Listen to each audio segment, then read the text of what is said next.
Carlos Gardel es muy importante por lo siguiente, es técnicamente, uno de los pocos cantantes en la historia que nunca llegó a desafinar. Ese rasgo que seguramente para vos y para mí no tiene ninguna importancia, yo porque no soy músico y no sé si vos, pero eso es muy difícil.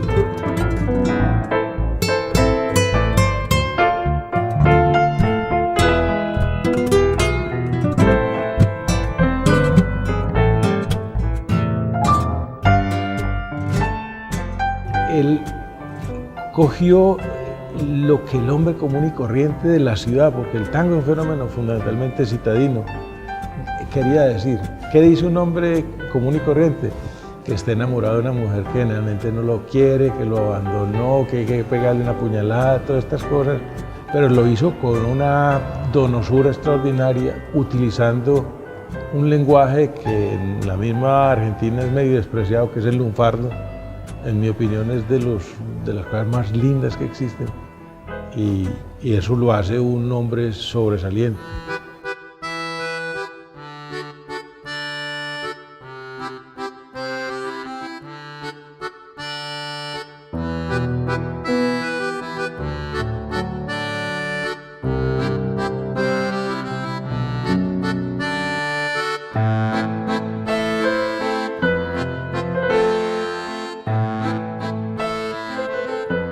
Tengo una explicación de carácter lingüística que a lo mejor no me vas a creer, pero te la voy a dar.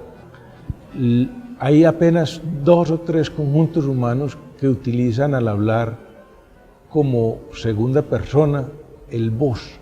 Nosotros voceamos, eso se llama vocear. Yo tengo la sensación de que la gente común y corriente de Medellín, como oye que los tangos dicen vos tenés, vos sabés, tal cosa y tal otra, creen que eso es hecho específicamente para nosotros.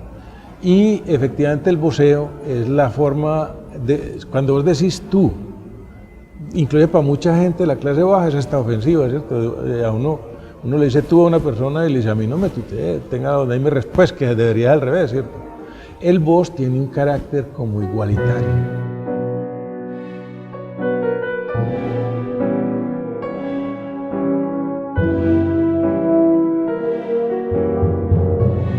El accidente donde murió don Carlos Gardel fue a las 12:57.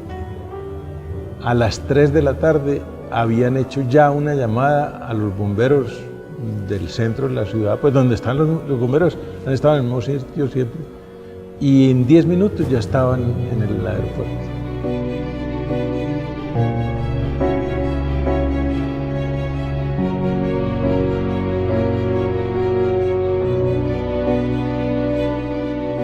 Y junto con ellos llegó una chiva, que la manejaba un señor que le decían Buchifá. Ese Buchifá, en esa chivita, esa era la ambulancia de esa época, cogió a los supervivientes que eran muy tenebrosamente, es decir, ellos se llamaban supervivientes porque todavía pues, respiraban, pero estaban muy graves, y los llevó para el centro de la ciudad, a Pichincha con Palacé, donde quedaba la policlínica municipal de la época.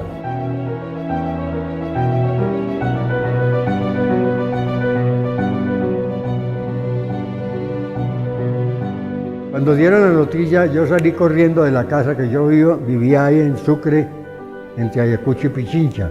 Y salí corriendo, bajé por Pichincha y llegué a la plazuela y llegamos como 6 o 10 personas, los primeros que llegamos. Y entonces yo vi bajar en una sábana un bultico grande, negro, todo carbonizado. Y dijeron, este es Gardel. Y después de eso lo entraron y entraron otros y ahí mismo la policía cercó todo eso y no dejó arriba a nadie más. Y empezó a llenarse eso de gente, pues, y eso se llenó toda esa plazuela.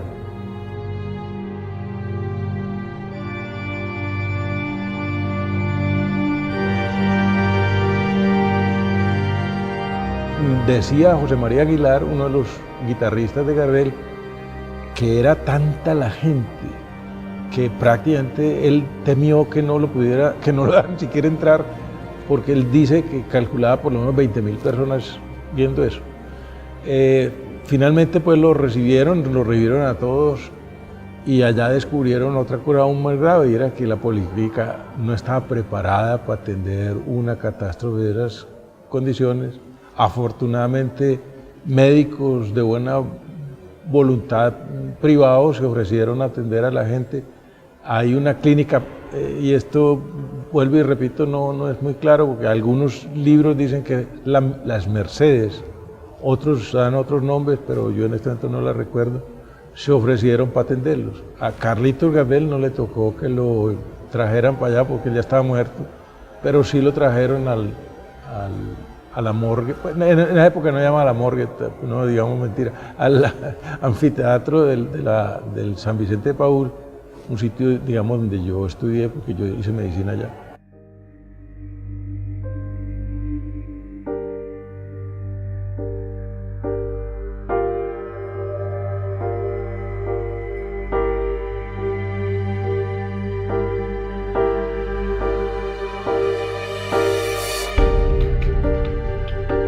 Yo recuerdo que cuando murió Carlos Gardel, ese fue el primer cimbronazo para que la ciudad pensara que aquí se podían enfrentar desastres.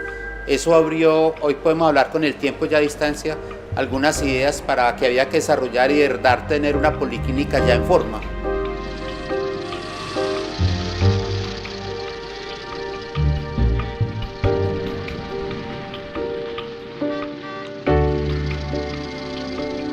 Uno ve que Medellín siempre ha tenido, digamos, una respuesta tardía a los problemas sociales, y los problemas sociales desplazan la capacidad organizativa que han tenido nuestras clases dirigentes y políticos. Y a veces uno piensa que es una ciudad no rescatable, muchas veces del caos y de la violencia. Pero algo que es rescatable de esta época es que uno ve que se unió la clase política dirigente del momento con las personas, digamos, académicamente preparadas de la universidad, los profesores, para formar un sitio de atención del trauma y de los pacientes que requerían la atención. Esto hizo que Policlínica fuera acogida por toda la población. No fue un servicio desintegrado ni desconocido para la población. Es probablemente lo más rescatable desde el principio de la formación de Policlínica. Y por esa razón fue cambiado su sitio de atención del sitio inicial al frente de la escuela, de la cárcel de varones, a la plazuela Uribe Uribe, y posteriormente de allí al Hospital San Vicente, siempre buscando centralizar la atención en sitios adecuados. Con estas intenciones, el 22 de enero de 1936, en una reunión entre representantes del municipio de Medellín y del Hospital San Vicente de Paúl, se analizó y se planteó la posibilidad de trasladar la Policlínica Municipal al Hospital San Vicente de Paúl, para que éste la ubicara en sus edificaciones y asumir la atención de heridos y enfermos graves de la ciudad. Hasta que la Policlínica, que era un servicio social para una aldea o una ciudad pequeña como Medellín, fue fundada. Y la Policlínica en esa época no tenía nada que ver con la Facultad de Medicina. Absolutamente nada. Eran dos cosas distintas, funcionaban para servir a una sociedad que habían 20 ricos y los demás pobres paupérrimos. Pero los pobres eran los que se daban barbera y puñal y cuchillo. Y entonces esos había que atenderlos en alguna forma porque iban aumentando. Y eso era un problema para la ciudad. Este proyecto tuvo una rápida aceptación. La gobernación de Antioquia había asumido los costos económicos para la adaptación y mejoras del local donde se ubicaría la Policlínica. Su apertura se acordó para el mes de marzo de 1936. Al trasladarse la Policlínica del centro de la ciudad al Hospital San Vicente, la importancia más grande es que la Policlínica es acogida en un espacio universitario, en un hospital donde ya se cuenta con otros recursos, más quirófanos, servicio de rayos X, laboratorios, especialistas que antes la policlínica que quedaba en el espacio en la Población Uribe no tenía esos servicios. La otra es la parte locativa, como lo decía antes, cualquier institución que estuviera funcionando en un punto tan congestionado como era el centro de la ciudad, en un momento dado no podía atender a todos los heridos, y eso fue lo que pasó con el accidente aéreo donde falleció Carlos Gardel. Con el traslado de Policlínica a sus instalaciones, el Hospital San Vicente de Padul podría beneficiarse económicamente, ya que el municipio y el departamento darían los aportes necesarios para el funcionamiento. Además, estaba el interés de la Facultad de Medicina por obtener un espacio clínico para la formación de sus estudiantes. En 1936 se inicia propiamente el servicio de policlínica en el Hospital San Vicente. Es importante resaltar que fue una petición del municipio a la Facultad de Medicina y al Hospital San Vicente el tener el servicio de policlínica allí, para atender a la población que atendía policlínica, a los empleados del departamento y del municipio, poder prestar el servicio docente a la Facultad de Medicina, y cada uno asumió responsabilidades. El departamento se comprometió a adaptar el sitio. El municipio pagaba los costos asistenciales. El hospital disponía todos los medios y la Facultad de Medicina puso los profesores y los estudiantes.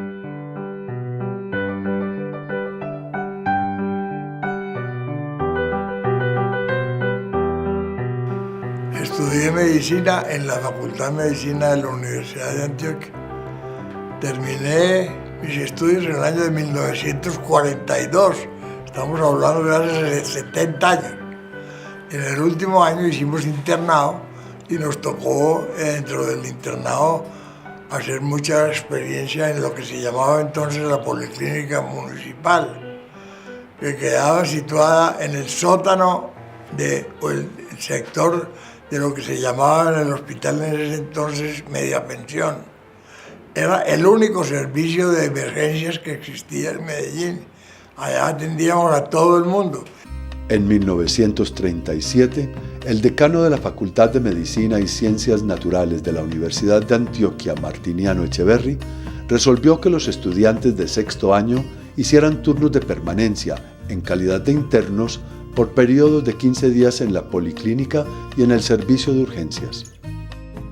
El decano de esta época reglamentó la rotación de estudiantes del último año, de sexto año, por periodos de 15 días, viviendo en el hospital.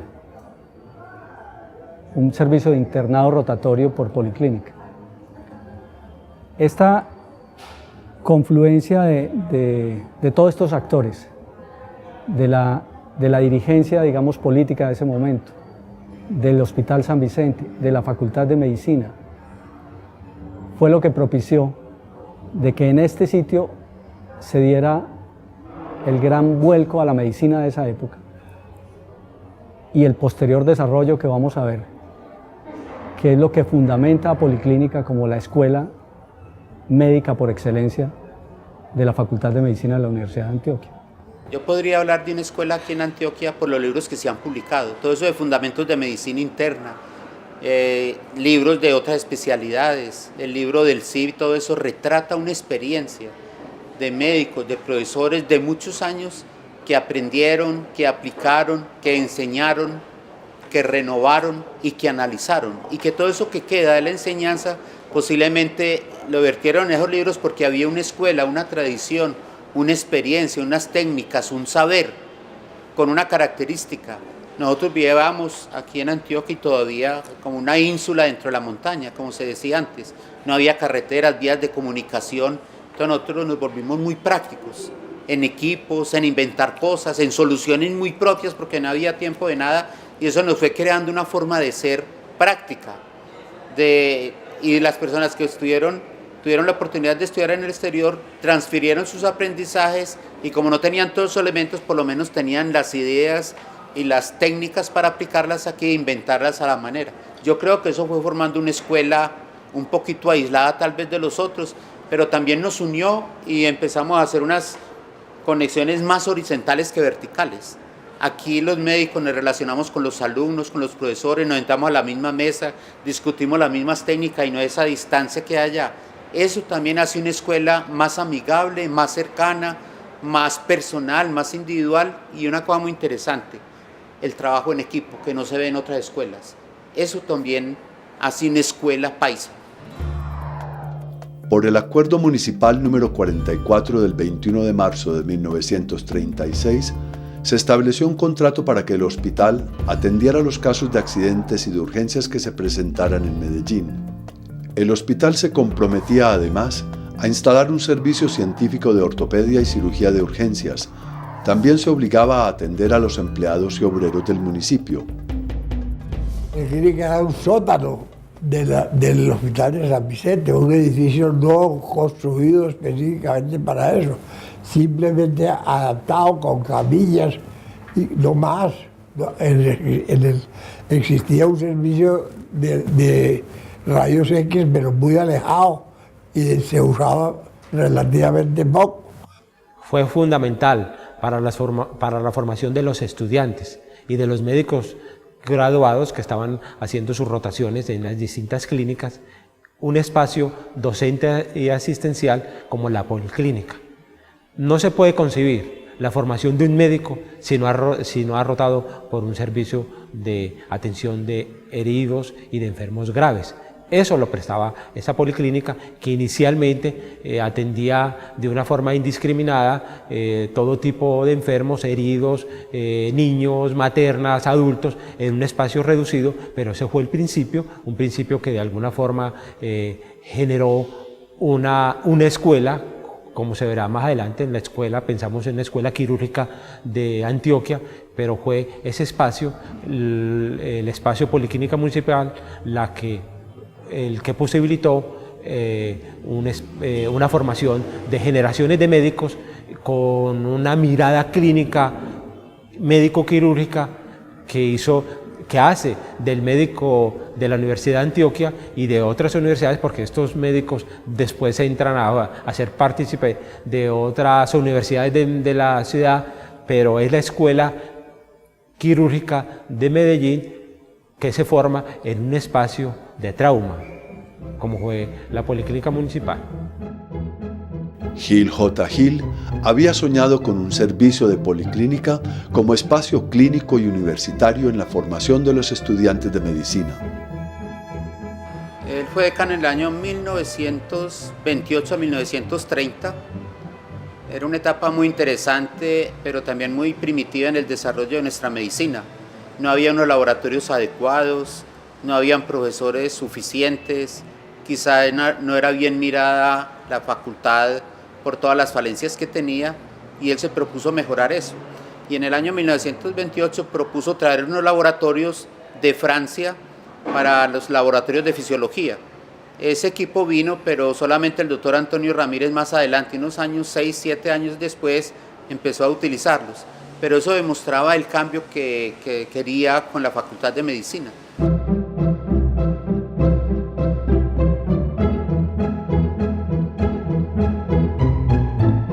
Entonces él tuvo esa concepción, hombre, el hospital no tiene urgencias. Estamos hablando del Hospital San Juan de Dios, que era el antiguo, y él propone en el Consejo Consultivo, y están las actas debidamente guardadas, de que había que crear una policlínica con objetivos, con un programa muy específico, con el nombramiento de profesores y con la asistencia del estudiante. Él intuía que después de estudiar toda una carrera, las personas que estudiaban medicina, ese era un campo de práctica extraordinaria, no solamente para utilizar todo lo aprendido, sino para aprender a mandar, para atender las urgencias, y eso él lo concibió de tal manera que se fuera a atender primero por horas, pero eso se fue aumentando a todo el tiempo, a las 24 horas, a medida que la ciudad de Medellín creció y creció la violencia.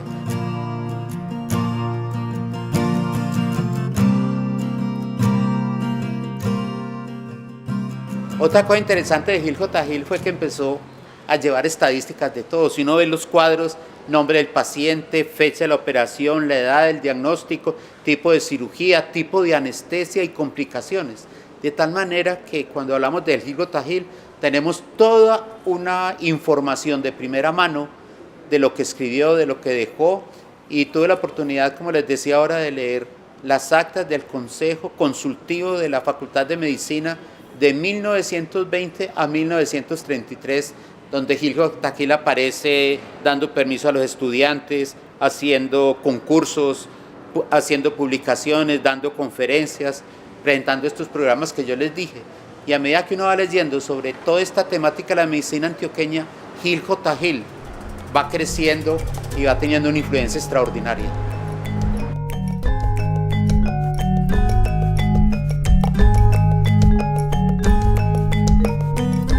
En esta historia de la atención de heridos, que empieza realmente a ser preocupante a partir del siglo XX, de los principios del siglo XX, hay un interés por parte de los médicos y del municipio de Medellín de resolverlo.